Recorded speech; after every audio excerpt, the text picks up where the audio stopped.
I guess you can call him my stepdad. He physically abused me and my brother when we were younger. I think those things were a part of what led me to get into steroids maybe later in life.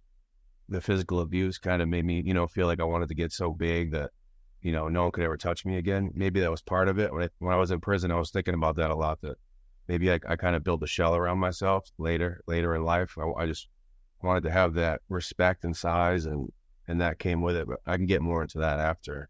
But just petty crimes, mostly when I was younger. Stupid stuff like breaking into liquor stores and stealing alcohol and selling them in school. And what do you mean breaking into liquor stores? That doesn't seem like a petty crime. we'd go to this corner store at nighttime, and I'd have a friend on each street watching. You could see all the cars coming in and out of the street. And I would just take a boulder and just fucking throw it right through the front window. And there was no alarms for some reason in this place. And sometimes there was later on.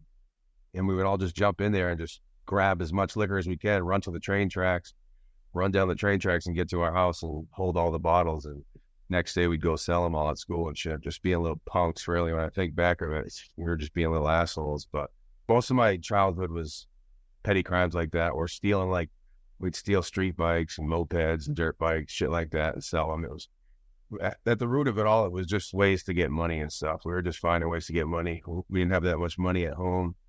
We wanted nice shoes. We wanted nice clothes. So we did stupid things to get them that are, pretty dumb, but it's stuff we did as a kid. But it was little things that led me up to the life of crime, really, like being comfortable breaking the law later in life. Like I really never had no fear of like getting arrested or going to jail. Just, I didn't really feel that fear ever. Even when this happened, I didn't feel that fear. Like after going through it all, like it's something I don't want to go through again.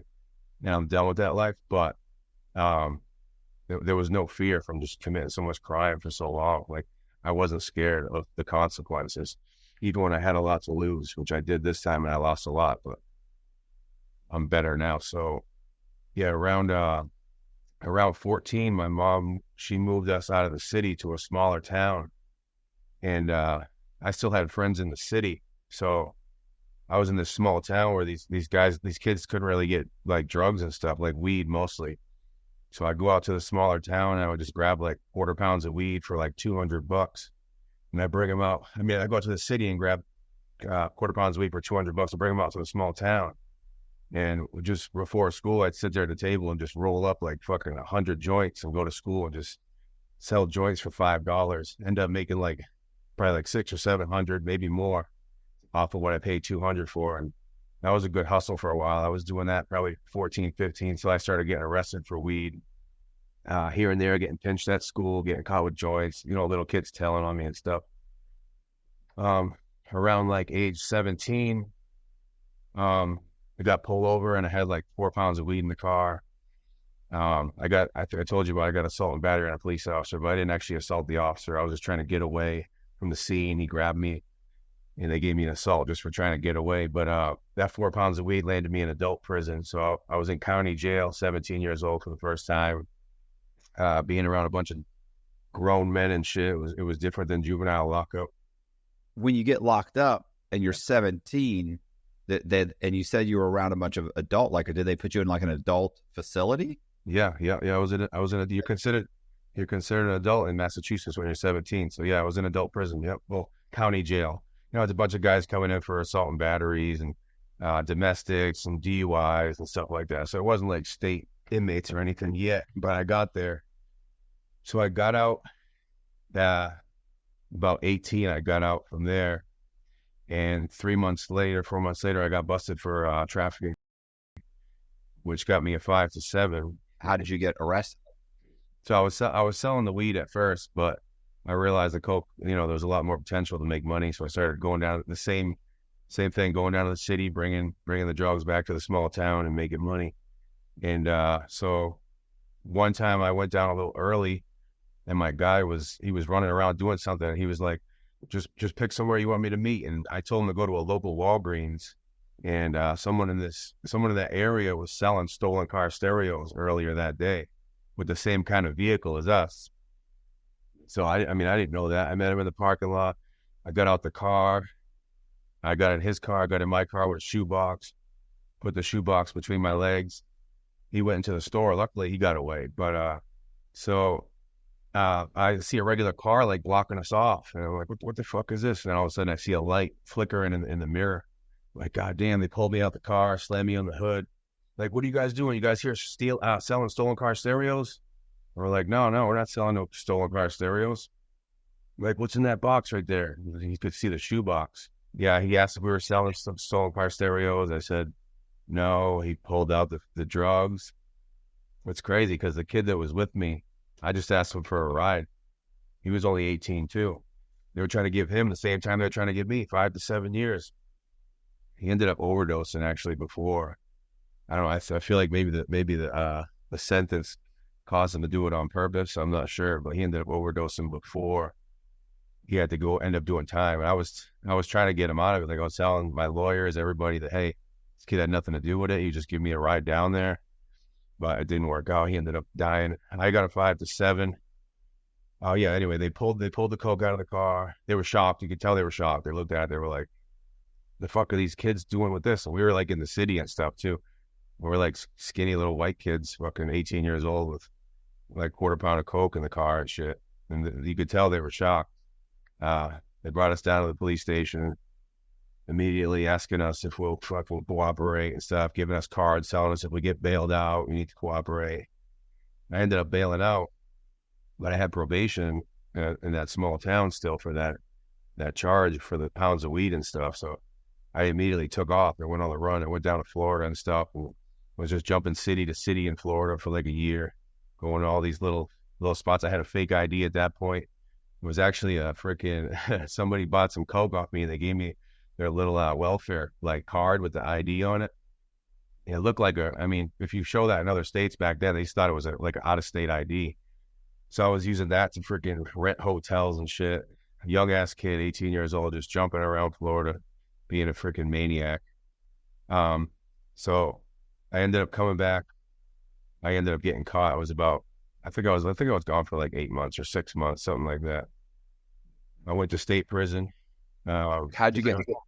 How did I get caught? I came back. I was still trying to make money in that town, which I shouldn't have done. I was outside of the town, but like this town, like has so many people that use drugs in it, and I knew that, and all these people knew me, and I was the guy that had the plug into like the city with people that they could never deal with. So it's like I could get good stuff because I was from the city. So these people are used to getting stuff out in this little town that's just like people stomp on it and it's garbage and stuff. So I was able, anytime I came to that town with anything, I would sell out immediately. They wanted everything I had. So I knew this town was a good way to make more money. I had spent so much money down in Florida just doing stupid shit, going to strip clubs and fucking partying like an idiot.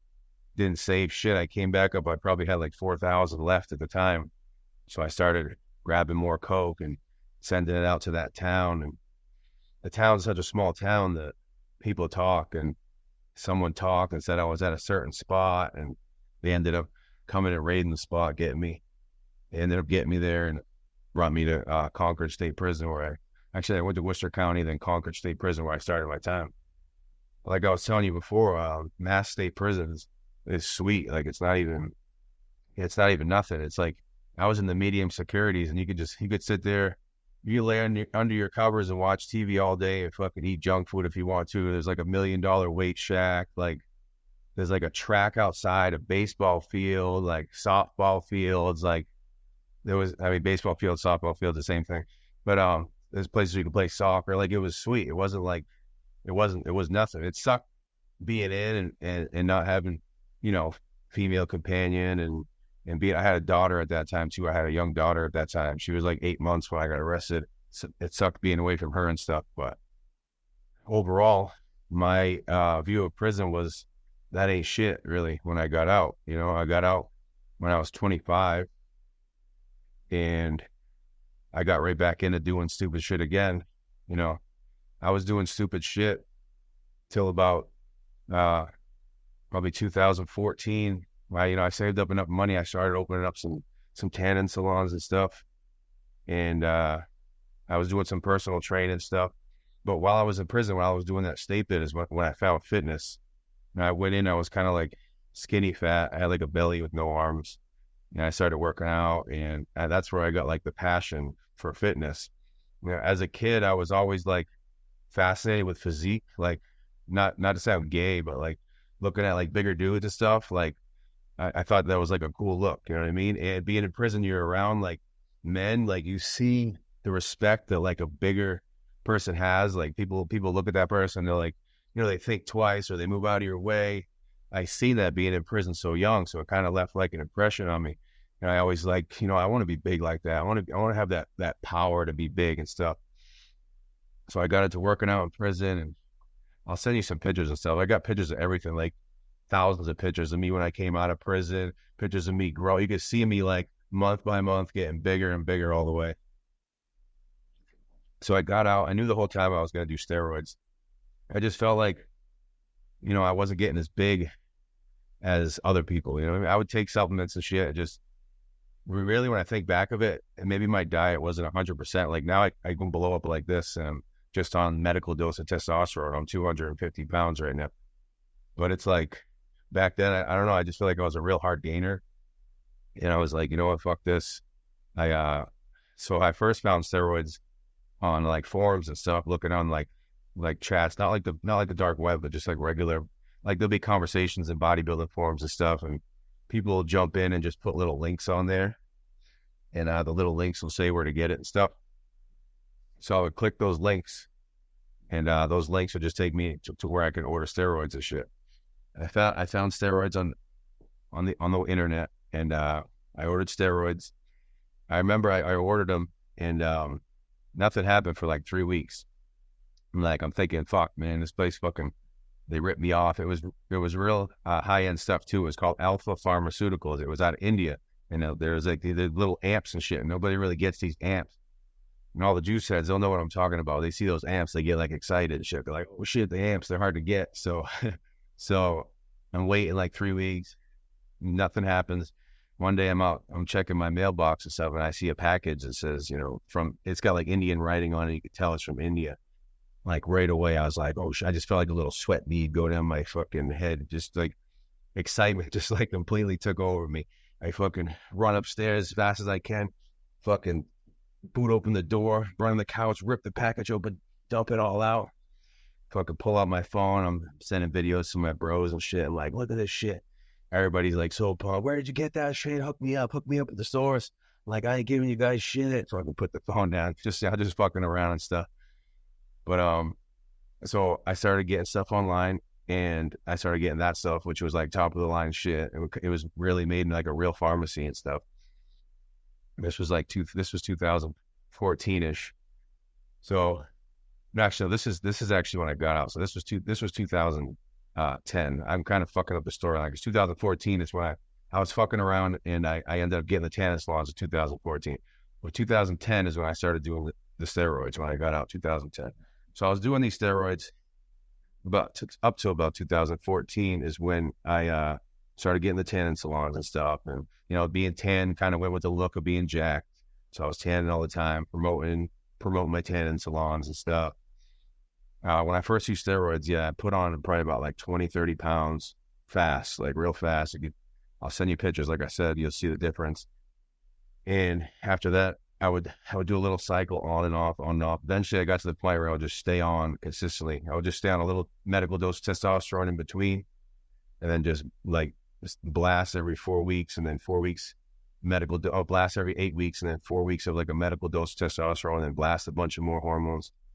Blast is just like another term for just like jumping on a cycle. They call it like blast and cruise. So you'll blast a bunch of steroids and you'll cruise for like 4 weeks on a little medical dose. It's just a better way to retain more muscle and stuff. So around 2014, I found Instagram. Really, I just wanted a place where I could showcase, how I was looking and find like-minded people. And I started following bodybuilding accounts, and I created the Musclehead320 account. So that Hulu show that they did the story, they said, I created the Musclehead320 because I was trying to reach 320 pounds of pure muscle. Like, that story sounds good and all. Like, I should just run with that story and keep saying that because it sounds good. But really, I was searching I put Musclehead, and 320 was available. So I just clicked it. I wasn't thinking the page was going to blow up. So I used that Musclehead320, and on this page, I just started like being like really open about like everything that I did. Like you didn't really see people in the industry that were like talking openly about steroids. Like they were like behind the scenes on the forums or private chats. Like everybody was like, we call them fake natties, where it's like they're fake natural athletes where they're claiming natural, but you could clearly tell they're on steroids and stuff. Right. So my Instagram page, I started doing a whole bunch of stuff. Really, I started posting openly about my steroids that I was using, showing my progress. I showed myself receiving steroid packages right on there because it was like the Wild West of Instagram back then. Like they didn't even care what you posted as long as you weren't like putting price tags and stuff. So I'd show myself, I'd show the little bottles, I'd show myself injected. I'd be on a live, 100,000 people watching me live. I'm cooking a steak with a needle sticking out of my shoulder and stuff, just doing fucking off the wall shit. It was like shock value. It got people to like go to the page because it was like so raw. People were like, this guy's a fucking lunatic, taking my kids' toys and like making them like play with needles, just doing off the wall shit, taking food and like a hot dog bun. I'll send you pictures of all this too. Hot dog buns with fucking needles in it, with fucking pills sprinkled on it, just off the wall shit. Like if people looked at my page, they were thinking this guy's a fucking lunatic. I guess I kind of was a lunatic for the stuff I was doing. So I had built up a following. You know, a lot of people were following the page. And we were also those athletes that were claiming natural and stuff. I used to I'd put them on blast kind of back then. I was kind of an asshole. I'd be like, this guy's a fake natty. And I'd put all the information out there, like, because of this, that. I'd put this whole reason of why I think he's a fake natural. They'd get on my page, start talking shit. Other people will it would just bring everybody to my page. So it just made the page blow up even more. So I just sat back and watched it blow up. So after a while, the comment sections on my page, it kind of became like a forum itself. Like it was just people on there like, hey, you know where I can get this, you know where I can get that. And people are answering each other. Yeah, hey, you can get it at this site. That's like the whole Instagram just became like a forum. It was insane. So after a little bit, people started, like steroid companies started hitting me up. They were like, hey, can you feature our products on your page? We'd like to give you some free products and pay you. And so I started doing it a little bit. I started having them send me products and I would have people try it out. And if it was good, I would do like a good post. Hey, these guys are really good. Their stuff was great. This person got this gains. Here's his photos. Here's how he looks. Or people would say something bad. I would do I would kind of destroy their product on the screen. Like I would take their bottle and be like, here's my review on these guys, and smash it with a hammer or fucking throw in a fireplace. And I leave a bad review and people will go on their page and start commenting, oh, your shit sucks, your shit's trash. And their page would come down like this, like right away. I kind of built up a reputation on Instagram where like things like needed like my stamp of approval, like the Musclehead stamp of approval. Now this is a different time on Instagram. It's not like that now. It's way different. So social media, kind of the crowd that I had on social media, anything I put out, like they were just eat it up. I wrote a steroids how-to ebook. I made $100,000 in 45 days. It was like a 22-page book. And like it still sells now. I still have the Shopify connected. It still makes money, but it was like right off the rip, fucking $100,000, 45 days, and it started going after more after that. Then when I got arrested, it was really making sales. Even my whole bid, I was making sales on it, which is pretty cool. I was able to make some money while I was locked up.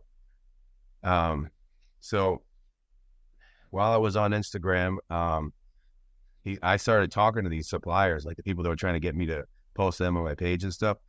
And I was just picking their brains, like little by little, like finding out how like they do stuff, like how they make it. Or one guy, he's not around no more, but he had this lab, Lucky Farm Labs. He had told me how to get the IDs and stuff from China, like the fake IDs to pick up the orders, Western Union and MoneyGram, which is how we did all the money. All the money came in through Western Union and MoneyGram.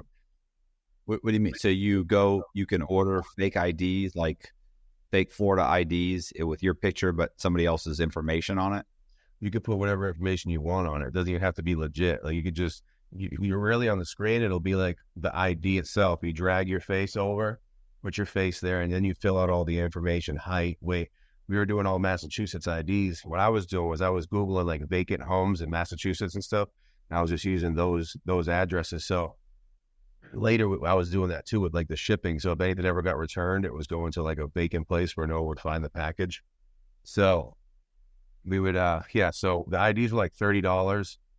we would end up buying probably like, well, later we ended up getting like 50 at a time, 50, 60 at a time, because each ID you can pick up about, well, 15 grand Western Union and 15 grand MoneyGram before they start asking you to bring in like a social security card and stuff.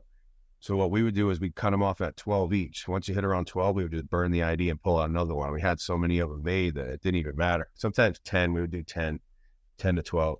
So well, at first, though, we just ordered like, 10. This is, when I say we, I'm talking about one of my buddies I met in state prison. His name's Phil. He's still my buddy right now. So he lived out about an hour from me. We ended up opening up a salon, one of the salons together, and we were in business. We were in legal business together. He sold some steroids locally and stuff. So we came up with an idea. Let's get on my. Look what I got going here on Instagram. We can make some steroids and make some money. So after picking all these guys' brains and going on the forums and reading like exactly how to make the stuff, we contacted a supplier in China, and he sent us 100 grams of each hormone, which was like Trenbolone, Equipoise, testosterone, different testosterones, Mastrone, a few different other ones. I think we got 800 grams maybe, or 1,000 grams. I can't remember. So we went to his house. We got the whole setup. We got like one of those zip up tent type things. We got all the gloves, the alcohol, everything to make sure it was sterile and stuff. Something that took us like 6 hours to make like 100 bottles. I don't know why. It's just because we never did it before. Later on, there was something that mostly he was cooking it later on because I was handling all the other shit. But it was something that he could do in like 45 minutes. So it was just our first time. So a kilo of testosterone at the time cost $400, and you can make about 1,500 to, I think it's 500 to 800 bottles off of a kilo. I think it was, and each bottle we were selling for $40 a piece. So the profit margin was fucking insane. That was just 1 kilo. We'd have like 5 or 10 of them going at once. So, but anyway, we started out with just a little bit. We made it all up at his house, and he had people locally that would, he was selling shit too. It was so ghetto looking. We had like the bottles, we put tape on it, and we wrote like testosterone E, Deca. It looked cheesy as shit. So he started giving it out to all his people. He said, hey, try this. But he already had good steroids. And people were like, I don't want to try this shit. Look at it. It looks like shit. He's like, just try it. I'm telling you, just try it. So after about 3 weeks, his phone was blowing up nonstop. They were like, we don't want that other shit. We don't want that other shit. We want the shit with the tape on the bottle. We want the fucked up looking shit. Give us that shit. That shit's good. We're all getting big off of that. So as soon as he said that to me, it was like a fucking cash register went in my brain. I was like, oh shit. I was like, we're about to do something big now. So Instagram daily, I'd have like 1,000 messages of, hey bro, whose steroids are you using? Where can I get steroids? It was nonstop. Where can I get steroids? Where can I get steroids? And I was like, I don't know. I don't sell steroids. The whole time in my head, it was kind of like a buildup. Like it was like, I'm going to just keep saying I don't sell steroids. I don't know. You can see people on my page that I'm tagging and stuff. I'm showing like brands and stuff. You can go to them, but people want to know what brand am I using? Like, and I would never really would say. So I ended up making a separate Instagram account, and I called it Onyx Clothing Gains. It's still up now. It's the account's still up. I don't have access to it, but it's still up. It's crazy. So I took blank T-shirts and I photoshopped bottles of steroids onto the T-shirts. So Instagram would remove your stuff if you put like a price with it. So I'll put these T-shirts up, and I would say, I got testosterone tight fitted T-shirts or Trenbolone tank tops and shit. So then there's people in the comment section commenting like, these testosterone T-shirts fit me so good. Like it's all these people are just like playing along with it, and it's funny. So people would email me and stuff and ask me. They'd be like, "Yeah, I need two testosterone T-shirts," but we knew what it really was. They were getting stuff. Yeah, I'm jumping a little bit into the future. Let me say I built it up. I built up the Instagram. I built that Instagram up on the side, and I took a picture of one of the bottles that we got made. So we made. I'm still jumping around a little bit. Okay, so we got the 100 grams. Everything was good. We ordered 5 kilos of each hormone, so 1,000 grams of each. We went to his house. We made it all. We got it all done. It took us like 2-3 days. We kept going back and forth getting it done. I left his house where half of the products went to my house. Now, before all this, well, right after they said the stuff was good, I got made some IDs from China, which I started out with just 5 IDs. It was just myself. So these IDs just had my face on it, random addresses and stuff. So I built up the Instagram account, the second Instagram account, and I took a picture of one of the bottles we had made, and I put it in my hand and I photoshopped it. I blew it up to look like massive. And I did a picture of me flexing my bicep, which I think I have that picture. I could probably get that to you too, maybe. Picture of me flexing my bicep. And I said, I'm doing a review on these guys. I'm doing a personal review. I'm going to try this product myself and let you guys know how it is. So the comment section was lit up. Oh, he's actually going to use it. I built it up so much to make it look like the best stuff in the world. I mean, it was actually good. It was good stuff. It's not like it was trash or anything, but I put some marketing behind it to try to fucking really blow it up. So everybody's waiting on the review. When's the review going to come back of this product? In the meantime, I'm still posting my regular steroid stuff. Every post I do, like someone's in the comment section, hey, how's that Onyx stuff? Hey, how's that Onyx stuff? Is that good? Is that good? Everybody just keeps asking how that stuff is. So I'm building it, the suspense. And then finally I did a post. I was like, I'm not gonna tag these guys on Instagram. I was like, I don't want to really be affiliated with them, but I was like, you can find them pretty easy on here. And I was like, this is the best shit I ever did. I did a big review about how great it was and stuff. I mean, it wasn't really to like trick people. It was like in case like the law was looking, which they were eventually. It was to kind of sell steroids under the radar, but not really under the radar. So then I would logged into my Onyx Clothing Gains account, and I commented on the Musclehead page and said, whatever you guys need, just hit me up right here. Boom. As soon as I hit that comment in the comment section, the Onyx Clothing page got shitloads of following requests. I started accepting them. As soon as you log in, you'll see an email at the top, and it'll tell you how to email me. So I had to. But they don't know it's you. They don't know it's me. No, they think it's this other company. They think it's the person that's supplying me, Musclehead, the steroids. So everybody's sending me messages asking. But like I said before, I told you before. But as soon as I did that post, my phone rang. Buzz nonstop. It was from that day forward. It was 2 years of like emails nonstop. It was like I grab the phone and be like, okay, I'm gonna make $30,000. Then put the phone down. My girl would be fucking nagging me because I won't put the phone down. I'd be like 4 or 5 hours. Like, hold on, I just have to make this last fucking $5,000 and then I'll put the phone down. But that was later on. It started out with just me doing everything. Like, so my partner, he worked a full-time job. So when he got out of work, he would have to make the bottles, and people would make the orders, and I would go pick up the money myself with the IDs. I would ship all the packages. I would use USPS. At first, we were handwriting everything out, which is a fucking pain in the ass. And you go inside there with these big boxes. I had to go to like 4 or 5 different post offices. And they have to scan each one, and they keep telling you, you can get click and ship. You can get click and ship. And I'm like, yeah, I know. I didn't want to put my info. If you get click and ship, you have to register on there with like your social security, and you have to have an ID and an address. So that's what we did at first. It was me doing everything. Later on, we did use click and ship. I had a friend who was actually homeless, and he was like, listen, just take care of me. He was a family friend. He was like, just take care of me. Get me off the streets. He's like, you can use my ID, you can use my identity, and do whatever you want. I know what you got going on, because he was a friend of the family, so they knew what was going on. So he sold me his identification for like $3,000. So I used his stuff to get set up the click and ship. The fucking he had a homeless shelter address, so like the card went there. We needed a Walmart prepaid card, which we would use to load the click and ship, and we set up the click and ship that way, it was just easier for shipping. So you can just type it in. Whoop, it just pops up. You walk in with a big crate, drop it off, here you go, and walk out. It's easier than actually going in. But first, it was just me doing everything. Later on, we had to bring more people in because it started getting crazy, which was, so we brought in some of my co-defendants on the case. We brought in a couple of girls my buddy had on his end.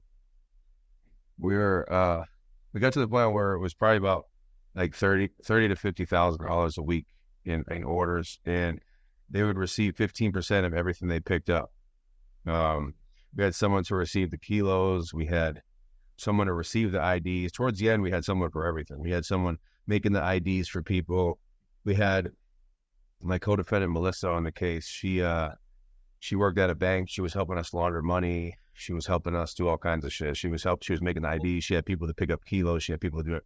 She pretty much did a lot. So this is you going on Instagram, taking an order, Yep. and then telling them to send the money, send $200 through, Western Union to, John Thomas. Yep. And then you got a buddy who's got a fake ID and the name John Thomas. So then he goes to Western Union and says, hey, I'm John Thomas. Here's my ID. I have $200 here. And then they give him $200 because you couldn't use, obviously you can't set up a normal business account to receive wires and stuff. Yeah. So then how long does he get to use that ID? He gets to use it until it reaches, I said 15 grand of each, but we would cut it off at 12. So he could pick up to 12 grand in small orders. So he'd go pick up 250 at one place. We had a 250 minimum order. You had to spend 250. So he can go pick up 250 at one. He'll go to a Walmart and grab it. He can go to another store and grab 3 orders. They let you grab like 3 orders at once. It could be like a $700 order or $200 order. But as soon as it reaches around 15 grand, they start saying you need to come in with a social security card. Western Union wants you to show more proof, or a birth certificate. They want more stuff. So we would just cut it off at like 12 and not have to deal with that. Sometimes 10, sometimes even at 12, they would ask. They'd be like, oh, we need a social security. It's crazy because all you needed was the state. You didn't even have to say the destination. You just say the state and the amount of money and the name, and that was it. And you could pick up the money. Like, as long as everything was spelled correctly, which was another fucking shit show later on. It's like, you got all these people trying to ship these packages out, and then there's people spelling stuff wrong. So there's people at all these Western Unions calling me. They're like, I can't pick this up because they're saying there's one letter off. So then I got to email the customer back, and I'm asking the customer, hey, you spelled it wrong. And I got to wait for them while they're sitting at Western Union. It was just a fucking headache. Like every day it was nonstop something. I mean, the money was great, but it controlled my whole life. It was me having to manage it like nonstop. And it was like, and people are so paranoid they're going to get ripped off too. So, like, they're nonstop in the emails. Like, hey, bro, I sent money like 3 hours ago. Haven't heard none. And it's like nonstop. That you have to like go in there and reassure people, like, hey, don't worry, man. Like, your money's going to get picked up. Like, you're not getting ripped off. Don't worry. I got you. You have to like do that all day because people start freaking out.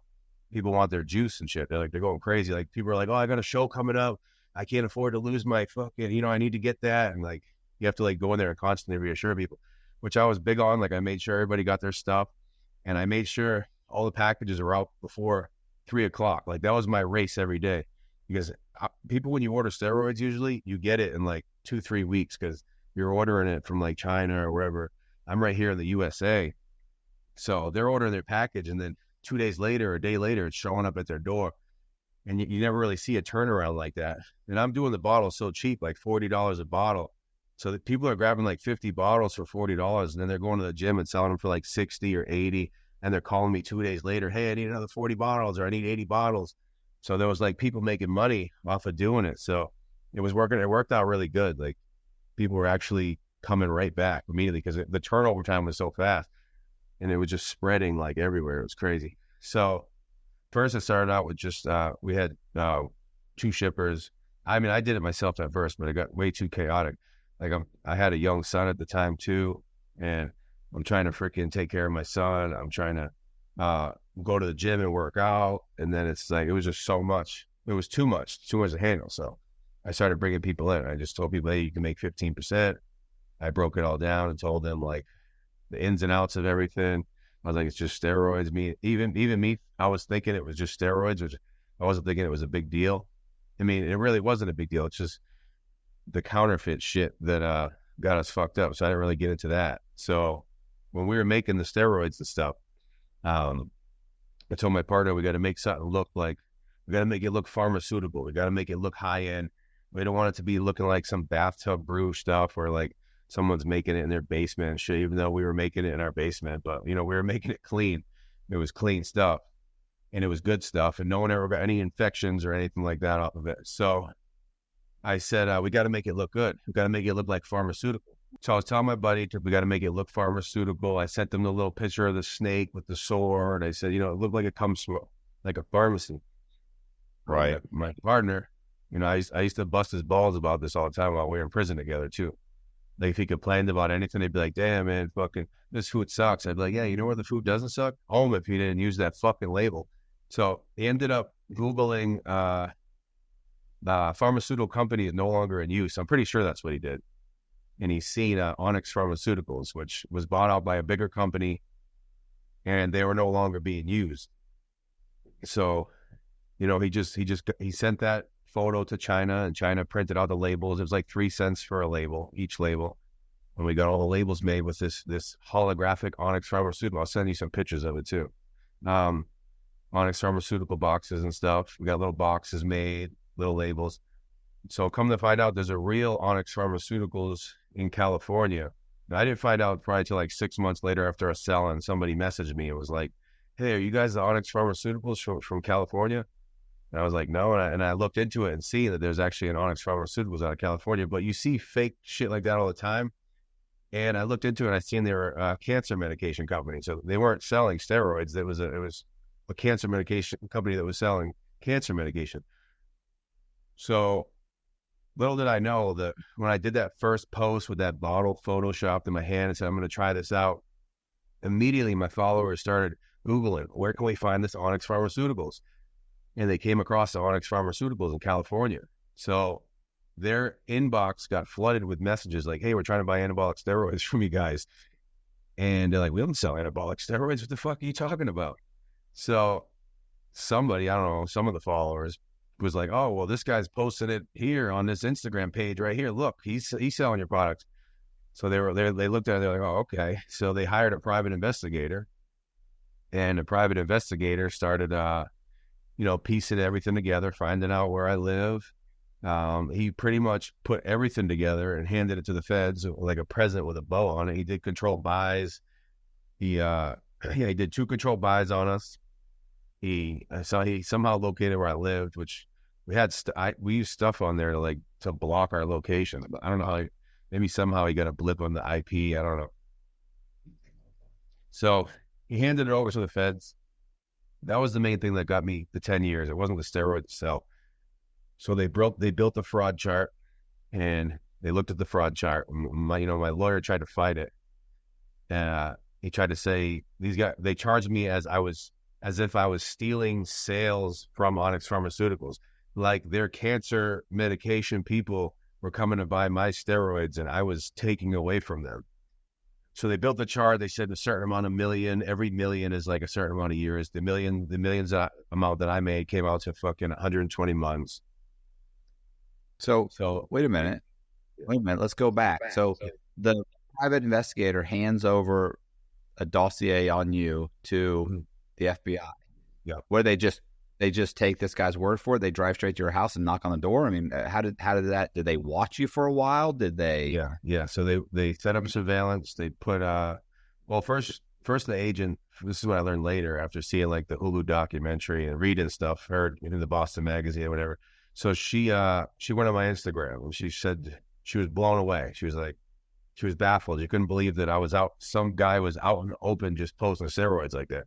I mean, if you weren't in the steroid like scene, you wouldn't have seen that, but it was normal for people that were like bodybuilders using steroids. Like steroids are just open on social media, like, hey, I got this shit. Like that's just how it was. But for someone who's like a regular citizen, for her to log in and see that, and then she's seeing those logos on top of it. So she was ICE. Like I think I told you that ICE also does like copyright stuff too. So she was part of like the head investigator or whatever she was on ICE. So she's seen that what I was doing, and yeah, they set up cameras around my neighborhood, which there was nothing coming really in and out of my house. At that point, there was nothing going on. For all I was doing was doing it all from the phone. And there would be people drop me off cash and stuff, but that was about it. So they set up cameras. They put tracking devices on all of our vehicles, my co-defendants' vehicles, my vehicles.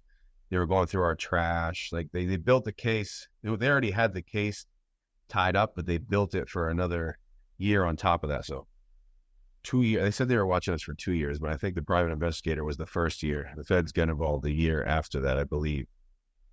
So really towards the end, it was pretty much, I was about to buy a house down in Florida. I was about to move down to Florida. Um, I think I told you they got like a heads up and stuff of like, we got like kind of like a heads up that we were being investigated. So someone that got pinched with a fake ID was going to court and stuff. And one of the prosecutors at the courthouse said something like, oh, there's an ongoing investigation around this person. People have been picking up lots of money. So when that happened, we just kind of like shut everything down and started deleting shit. And like 2 days later, I ended up getting raided and stuff. How did you qualify to buy a house in Florida? So I was doing I paid taxes for the last 2-3 years. I had the tanning salons and stuff, but I started laundering money too. I started laundering a lot of money through all different ways, the casino, tanning salons. I had a personal training business account. I was making money too, like that ebook, I made that fucking $100,000 real quick. I had that in the account and stuff. How else was I making money? Yeah, just there was a lot of money laundering going on. And like I did supplement stuff too. Like I knew how to get supplements manufactured. I would like get a fucking pre-workout. It cost like $4 to manufacture, and I'd buy like a whole like 5,000 of them and then post them and sell them for like $20-$30. So there was clean money and dirty money coming into the account. But what's crazy is like when the feds come, it's like if any clean money, even the accounts that I had that were completely clean, one time a transfer went into a dirty account, and I did it on accident, and I pulled it out and put it back. And they said, oh, just because that money touched that dirty account, that, it's dirt, it's all dirty. And I had a house already before Florida. I had a $650,000 house I lived in, or driving freaking Mercedes and Escalades, fucking money that I could have really used now. And I'm thinking back and I was just acting like a freaking idiot. Just every year we get a new Escalade and stuff. It was just being stupid, just being, there was so much money coming in, it didn't matter. We'll go to like the casino, put like 30 grand on the red on the roulette table. I lost it. I'd be like, fuck it. I'll just make that. I'll make that. I'll get on my phone and make that back right now. Or usually I would just double down or lose 30, that's 60, that 120, get my money back, maybe make a little and get the fuck out of there. But most of the time the casino wins anyway. So that's always a fucking crapshoot, especially when you're betting like big and roulette and stuff. But, yeah, so the house in Florida, I got pictures of the house in Florida too. I know I got pictures of everything. I could send you all these pictures so you can add it if you want. But yeah, the place in Florida was like a fucking mansion. It was crazy. It was like there was another $600,000 house. I had put a for sale sign on my house. And the agents knew that we pretty much knew that we were spooked, and they came and they fucking they didn't come.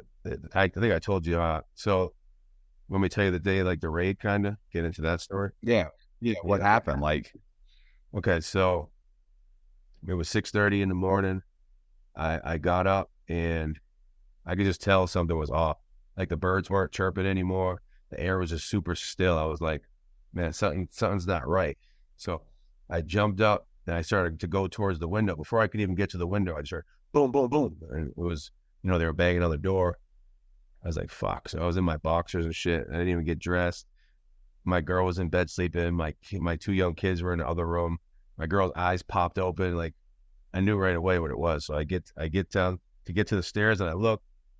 All the agents, it's like glass windows. They got glass windows in the front of my house. All the agents are pointing their rifles through the window and stuff. Like, we got one coming down.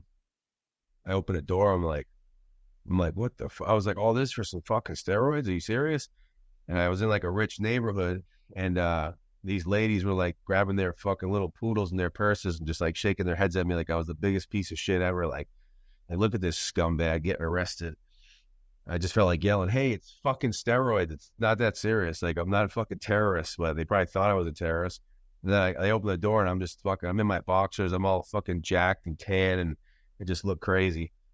But they just cuffed me up and fucking, they brought us all downtown. They freaking arrested everybody, arrested my kid's mother for no reason, arrested all my co-defendants. There was 6 of us that got arrested, really. We were arrested for money laundering. We were arrested for copyright infringement. We were arrested for trafficking drugs, trafficking a counterfeit drug. And then there was enhancements. They gave a leadership role enhancement, which is if you tell 5 or more people under you what to do, you get a leadership role enhancement. And there's 2 different ones. There's a 2-point and a 4-point. And for some reason, I got the 4-point one, which is the one they give to like terrorists for telling people to do shit. I'm still blown away by all this. Like, I'm still thinking it's just steroids until I get into court. And so I had a lawyer already all set up. If something happened, you know, he'll probably get on this podcast too. He likes the social stuff. If you ever want to talk to him, I could get him on here talking. He'll jump right on it. I talk to him all the time. So yeah, he's a good lawyer. His name's Rick Collins. He's mostly a steroid attorney and stuff, but he's real smart. He's been in a lot of shows and stuff. He knows a lot of stuff. So I had him on standby. If something was going to happen, someone was going to come pay him the cash, and he was going to be my lawyer. So that's what happened. He got paid cash. Luckily, I had a bank account too that they weren't able to seize right away. I was able to pay him the rest of the money out of that bank account to retain the lawyer. And I was also able to, they gave a bail to my child's mother. We just had a baby. The baby was 3 weeks old. They gave her a $50,000 bail. I was able to bail her out. Luckily, they seized that money later, obviously, but they weren't able to seize that account at first, which was great. So so I was still thinking it was just a regular steroid case. That wasn't the copyright stuff. That when they said it, I was like, yeah, I didn't think it was a big deal. I thought I was going to do like maybe 4 years, 5 years, top most. Okay. But when they charged me like if someone took a Gucci purse and put a Gucci logo on it and sold it as Gucci, but I didn't do that. I took steroids and put a cancer medication logo on there and sold it as steroids. I wasn't selling it as fucking cancer medication, which my lawyer was trying. My lawyer was trying to fight that.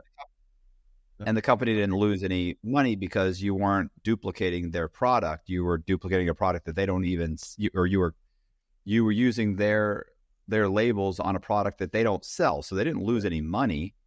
Yeah. See, the main reason that looked good. Like if somebody Googled my steroids, they would be like, oh, it's coming from a pharmacy. So I think, that's probably, it added legitimate to the product. So, but still, they didn't take a loss. Yeah. Like you said, they didn't take a loss. Like, we didn't take no sales, especially because they weren't even using that logo anymore. So they didn't lose nothing. But they took the chart and said, we took this amount of sales from their company.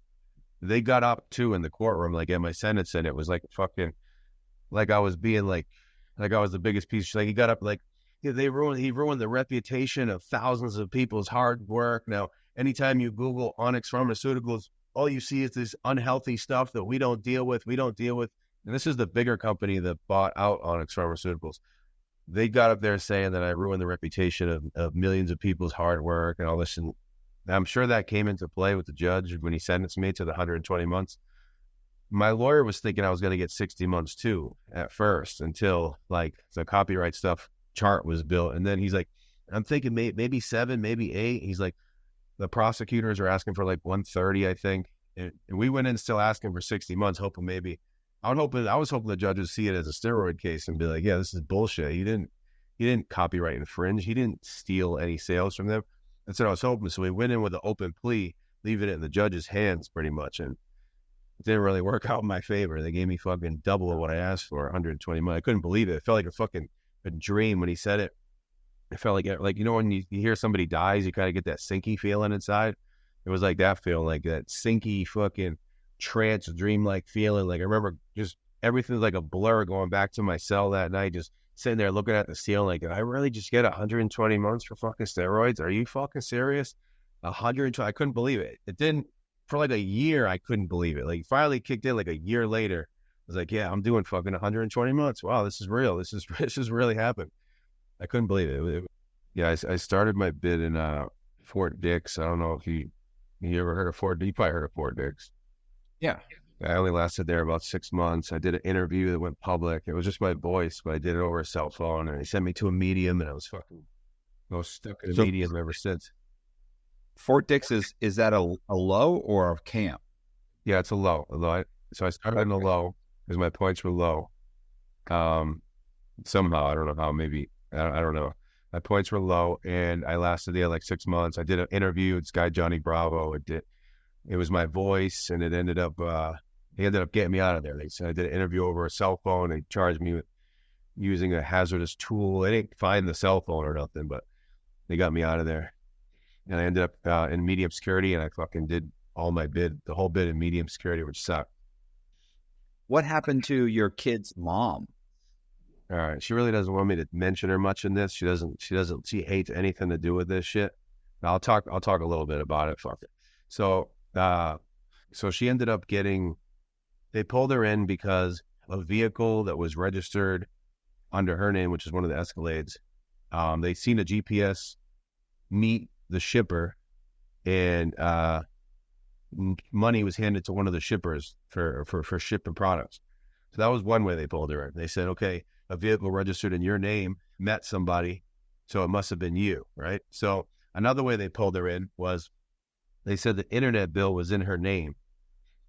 I don't know. Yeah, that's another way they pulled her in. And the third way they pulled her in, which this one was probably the one that actually got her, was so her sister was my co-defendant too. Her sister was picking up money and stuff, and my phone had died one time, and her sister was messaging me trying to get someone spelled the name wrong, and she was trying to get the information to be like, hey, this person spelled the name wrong. So she texted her sister, which was my girl, and she said, hey, can you give me this information? So my girl gave them the information, and then my girl said, yeah, it's for this amount of money. So just by her saying that, it put her in it, making it look like she was involved in it. So they said that she was handling money. They said a whole bunch of stuff she wasn't really doing. And we had a 3-week-old son, and we have another son too. And at the time, my other son was 4, and the newborn was 3 weeks old. And they gave her, I mean, by the time they let her bail out, and for about a year, after about a year, they gave her a year in prison, which is bullshit. And my son's by that time, my son's 5 and the other one's 1, and I'm already doing 10 years. Like, you got to lock up a girl, but that's how the feds are. They come, and they come hard. They'll lock up your grandmother. They'll hold your grandmother hostage. They'll lock up everybody. They just don't fuck around. That's why, like, I'm done with committing crime. I can't afford to or imagine having to go back through that shit again after all of those living conditions and the COVID. When COVID hit prison, it was like, okay, guys, we're going to send you to your cells for a little bit. We're going to let you out tomorrow. We're in the cell for 8 months straight, getting bologna sandwiches 3 times a day. All our events are intertwined. So every time an officer brings in a new strand of COVID, the whole block has it over and over. So we just sit in our cell for 8 months getting sick over and over. Every 3 days, they let us out for like 15-minute showers. Can't touch the phones. Can't touch the computers. You're sending out mail, but no one wants to touch your mail because they're afraid you're going to give them COVID. They're all acting like we are the carriers of COVID, when it's like it's coming in from the streets. We're stuck in the cell. So that whole COVID process scared the criminal out of me too. I was like, wow. And prison hasn't been the same since then. Prison's fucked up. The camps, the lows, everything is fucking completely shit. So if you commit a crime now and you go into the feds, it's horrible. Like, it's horrible time. It's so much better in the real world. It's not even worth risking anything and going back to the feds no matter what. Like, I'd rather fucking be homeless and fucking living on the side of the road before going back to that lifestyle. I couldn't imagine.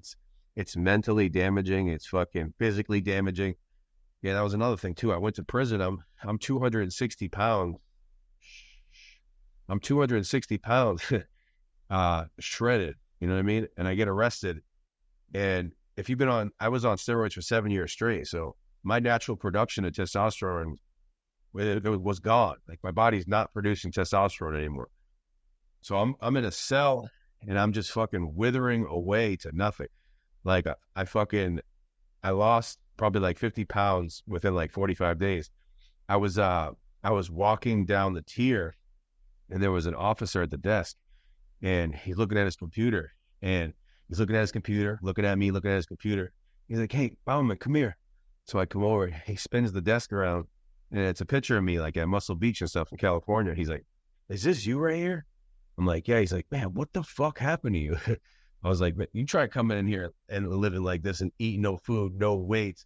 I was like, being on all these hormones and crashing. I was like, there's no way to maintain this size. My lawyer was fighting the whole time for me to just get a medical dose of testosterone. My whole bid, the BOP was like, no, fuck you. We don't care. Like, they took my blood work. It shows that my body is not making testosterone. They're still like, no, we're not, it's a cosmetic thing. I'm like, how is it cosmetic? It's a medical thing. My body is not making it. Right. And when I got out of prison, I was like super skinny fat. Like, now I've been on TRT for about 2 months now, which is good. And, I was able to get that at the halfway house. My body bounced back pretty quickly, but there was a period of time where when your body's not making testosterone, you're not even like a man. You're fucking, you feel like a girl. You're fucking emotional. Everything's going on. My fucking house is being seized. My bank account's being seized. My kids they're trying to take my kids away. They're locking my girl up. I'm losing all this muscle. I remember, I've never ever thought about in my life until this happened. And I'm sitting in my bed and I'm just looking at this razor on my desk. And I'm like, all this pain that I'm feeling right now, I could easily just take that razor, one slice, and it's gone. I'll bleed it all out. Like, I've never ever felt like that. And my fucking hormones are so out of whack and everything going on top of that. And it's like, the feds don't care. Like, they have no regard for or thinking about stuff like that. Like, they don't think about none of that shit. It's like they just think about the money. Like, we're gonna come in this fucking dude's house. He's got all kinds of money. We're gonna take his fucking money. We're gonna take his cars. Like, they don't think about like ripping families apart and fucking the stuff that people have to go through. But they look at it as like, oh, well, you're a criminal. You deserve that stuff. And like, the shit's pretty harsh. The shit that they do is harsh. I mean, maybe it took that to fucking scare me straight, because I definitely won't commit any more crimes. But it was a hard time. Like, that was the only time I ever contemplated. And I don't ever want to go through that shit again. Damn. That shit was rough. So how much did you get? You got halfway house? Yeah, I got 10 months halfway house at the end. I ended up doing a little bit over 7, like 7 years, 2 months or something. I got 10 months. Did you take all that? No, I ended up getting the FSA. Yeah, I COVID kind of shut it. COVID kind of shut RDAP down, didn't it? Yeah, it backed it up to the point where I wasn't able to reap the benefits from it. Like, my co-defendant, he was able. So I don't know if you know about the new law, the First Step Act law, where you get a year off your sentence if you're a nonviolent offender and you're stay out of trouble. That as long as you got to meet this criteria. So a lot of people were getting. I actually got it. My co-defendant got it too, but he was able to actually do the RDAP and get the year off. So he was able to get all the benefits from all of it. I wasn't able to reap all those benefits because the COVID it slowed up RDAP so much that it came time to, it was like, okay, you can do RDAP or just take your FSA year and go home. Like, obviously I'm gonna take the FSA, but they were like, well, you could really use it. I'm like, I'm in here for fucking steroids. I didn't have any narcotic issues or anything. I used steroids, and I upplayed that a little bit so I could get into RDAP. I told them, now I'm shooting fucking 5 bottles of testosterone a day, and my liver's about to shut down. That was just, to try to get into RDAP so I could get that year off. But if I didn't need to do it, like, I've seen guys doing it. That shit's a hard program. Like, you got to do a lot of shit, hold people accountable and stuff. And I was in medium securities and stuff, and it's like, you pretty much got to tell on people, like, hey, this guy didn't tuck his shirt in. Ridiculous. It's so bad. And everybody gets on the microphone. I saw a guy this is like a guy who he was in there for fucking like tax fraud. Like, I mean, the guy got like 4 years and he's an RDAP, and he pulls up a gang member from Hawaii, a Samoan, who's been to trial twice for murder. He's like a Crip or a Blood or something. And he pulls him up and starts saying, basically he caught him smoking like K2 in the bathroom. Yeah. And he starts talking to the guy, and the guy is literally about to, like, he's going to lose his year. Yeah. Because it's already been an issue. Yeah. And the guy needed the year. His mom was dying of cancer. Holy shit. And the guy's like, I'm just trying to hold him accountable. He fucking attacks the guy in the morning meeting in front of all the swings on him, hits him in the fucking shoulder. I mean, it's fucking melee. Yeah, it's crazy. They encourage you to it's like they're preparing you to go home and like tell on people and stuff. I mean, I heard the program is a good program for people that like actually need it. It's not just, it gives you life lessons. I heard you did it, right? Yeah, I think I did it twice. I mean, I never passed it because I dropped out on purpose, but I think it's a good program. I mean, I really, honestly, it has nothing to do with drugs, like very little to do with drugs at all, to be honest. It's about just criminal thinking. But see, so many of these guys need it, bro. You spend enough time, you meet these guys that you're just like, wow, you're not right. Like, you don't know how to say thank you or please or be just a normal human being. You're just a piece of garbage. Like, and they just don't know any better. And they're planning on going right back out and doing drugs and everything else that got them in there to begin with. You're like, Yeah, you see a lot of people with their next bid already planned. Like, they got their next scheme and shit. Like, man, what are you doing? You didn't have enough? Like, this is enough. Like, what the fuck? Especially after COVID. Like, everybody should have woke up after that. But yeah, you meet a lot of people in there that you never get excuse me's, you never get thank yous. Like, they act like the world owes them stuff and shit. There is a lot of people that do need RDAP. So, I mean, it did help. I'm sure it helped some people. And the RDAP where I was at, you had to like get up every week and do like a fucking 15-minute seminar, like on the microphone, just like come up with something. Like, you can't even read it off of paper and stuff. I was like, man, fuck that. I can't do that shit. I have trouble speaking already. I can't fucking get up there and do that. yeah, I was wondering, you went to the halfway house. Where'd you get it? Where'd you get a job? I mean, what do you do? Okay. What's going on now? So I got to the halfway house, 10 months halfway house. Right now, I've been on home confinement for about a month now. I started a restoration company. It's not up and fully going yet, but I paid the insurance on it and everything's set up. I got some friends that know how to do the work and stuff. We're on apps right now trying to land jobs. I wrote another book while I was in prison. I released it while I was in prison. I started making money on the book while I was in prison. It's called The Plug. It starts out like the whole Musclehead story kind of stuff that I told now, but like a little more in detail and stuff and the whole buildup. And then it takes them through the courts and everything I went through. And then it also takes them through everything in prison, like all the nitty gritty stuff that happened while I was in prison, me discovering like going through like everything that I went through mentally. I wrote it in the book. Like, you could actually see the change in me in the book. You could actually see like how my mind was criminal and how I turned into not being a criminal anymore. And there's probably like 500 photos in there, like tons of pictures of me in prison, pictures of me working out, pictures of me with guys in jail and stuff. There's all photos of like the Musclehead stuff, like everything, me transforming. I got into steroids and stuff like that. But so I make money off of that book. Also, I got some stuff going on with some supplements. I got some friends that legal supplements that are in the supplement industry and stuff. And I always knew how to manufacture and stuff like that, like legally through manufacturing companies. I'm good at marketing and stuff like that. I know how to do a lot of good marketing and stuff. So I have one buddy who's got a business and he's going to pay me to do some marketing. I have a bunch of little things that haven't, like, once one of them kicks off and is something that I know is going to make really good money, I'm going to put more of my energy into whatever that is. I got a YouTube channel. I started one up. I put a video up on there. I got 10,000 views right away, which is pretty good. It's not too bad for the first video out of prison. I got the Instagram Musclehead320. It's Musclehead320, but instead of 20, it's a O on the end instead, because they removed the original account. And right now I'm just kind of doing like a stay-at-home dad thing. My kids, I'm taking care of them and stuff while my girl works and brings home the bread. Tell her I need chicken and rice. She's got to work to give me chicken and rice so I can stay jacked. You got to get to work. I need all this protein. What the fuck? I took care of you for all these years. It's your turn.